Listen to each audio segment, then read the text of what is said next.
미국 증시 있잖아요. S&P 500 지수가 한 주 만에 5% 넘게 올랐어요. 와, 5%나요? 엄청나네요. 네. 연초 이후로 보면 가장 좋은 성적을 낸 거죠. 그런데 이제 같은 시기에 나온 그 미시간대 소비자 심리 지수요. 아, 네네. 사람들 체감 경기 보여주는 거요? 맞아요. 그 지표는 역대 두 번째로 낮게 나왔어요. 완전 바닥이죠. 진짜 완전 반대네요. 네. 특히 이제 앞으로 1년 뒤 물가가 한 7.3% 오를 거다 이렇게 예상을 하는데요. 7.3%요? 네.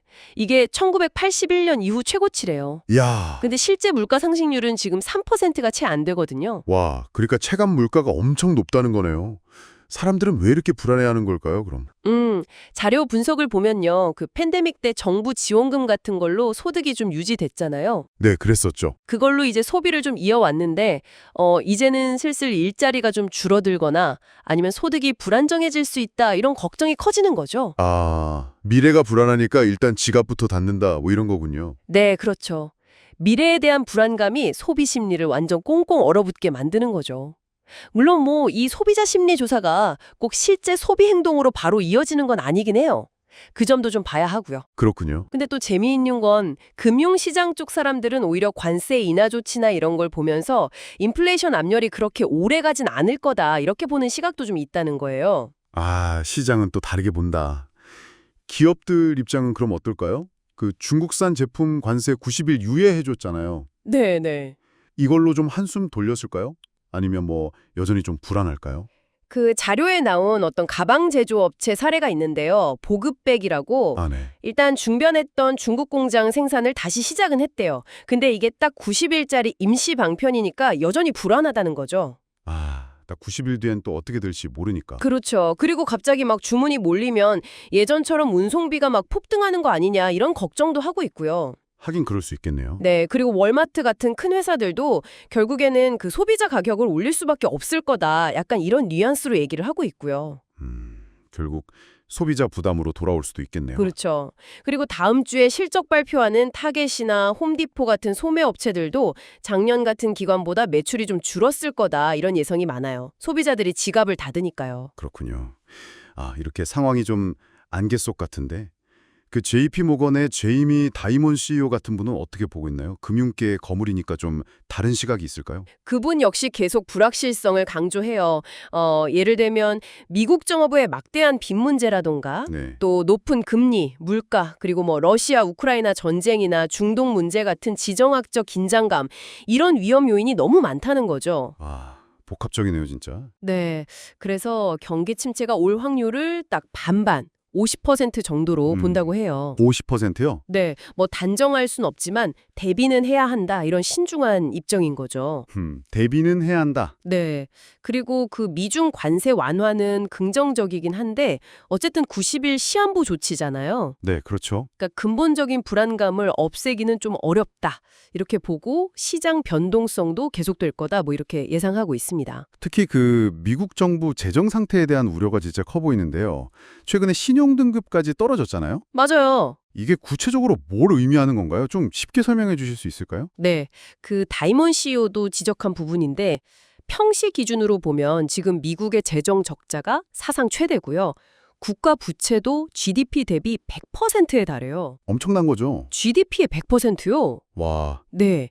이런 상황에서 결국 신용평가사 무디스가 미국의 국가 신용 등급을 최고 등급인 트리플 A에서 AA1으로 한 단계 내렸습니다. 아, 드디어 내렸군요. 네. 이후로는 뭐 재정 적자는 계속 늘어나고 빚 갚을 부담은 커지는데 이걸 해결하려는 정치권의 합의는 잘 안 되고 있다. 이런 걸 들었고요. 또 만약에 지금 논의 중인 감세 연장안까지 통과되면 재정 부담이 더 커질 거다. 이런 걱정도 반영된 것 같아요. 이게 중요한 이유가 뭘까요? 신용 등급 하락이 우리한테는 어떻게? 이게 장기적으로 보면요. 미국 정부가 돈을 빌릴 때 이자를 더 많이 내야 할 수도 있다는 신호고요. 아, 비용이 늘어나는 거군요. 그렇죠. 그리고 세계 금융시장에서 미국의 어떤 경제적인 안정성, 여기에 대한 신뢰가 좀 흔들릴 수 있다. 이런 신호로 볼 수 있는 거죠. 그렇군요. 마지막으로 그 다이먼 CEO가 경쟁 환경이랑 기업 문화 얘기한 것도 좀 인상 깊던데요. 특히 사무실 복귀. 아, 네네. 그 얘기요. 네, 많은 직장인들이 공감하거나 아니면 좀 반발할 수도 있을 것 같은데. 맞아요. 그분이 이제 핀테크 같은 새로운 경쟁자들이 계속 나오니까 기업이 살아남으려면 끊임없이 기술이랑 AI에 투자하고 혁신해야 한다. 이렇게 강조하거든요. 하긴 뭐 맞는 말이죠. 네. 그러면서 과거 성공에 취했으면 뭐 노키아나 시어스처럼 순식간에 뒤처질 수 있다. 이런 경고도 하고요. 그러면서 이제 직원들의 사무실 복귀가 중요하다. 이렇게 강하게 주장을 해요. 왜 그렇게 생각하는 거죠? 특히 젊은 직원들이 동료들하고 막 부딪히고 배우면서 성장하고 또 같이 얼굴 보고 있어야 혁신적인 아이디어가 나온다. 이런 논리예요. 아, 대면 근무의 중요성을 강조하는 거군요. 재택근무랑은 참 다른 관점이네요. 그렇죠. 재택근무의 유연함이냐 아니면 사무실 근무의 협업 효과냐. 이 사이에서 고민하는 당신에게도 좀 시사하는 바가 크죠. 네, 정말 생각해 볼 지점이네요.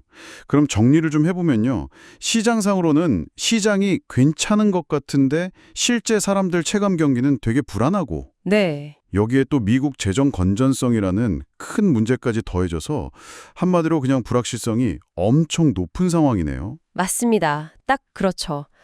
그래서 기업이든 개인이든 진짜 이 변화에 잘 적응하는 게 정말 중요해 보입니다. 네, 오늘 저희가 살펴본 자료들이 결국 거시경제의 큰 그림부터 시작해서 기업들의 어떤 구체적인 고민들, 그리고 이게 결국 당신의 일상이나 재정에 미치는 영향까지 좀 다각적으로 보여주는 것 같아요. 단기적인 시장 움직임만 볼 게 아니네요, 정말. 그렇죠. 그 이면에 있는 어떤 구조적인 문제들, 그리고 계속되는 불확실성, 이걸 제대로 좀 파악하는 게 중요하다고 생각합니다. 네. 마지막으로 그럼 당신에게 이런 질문을 한번 던져보고 싶습니다. 미국의 경제적 불확실성이 이렇게 커지고 심지어 신용등급까지 하락한 이런 상황에서요.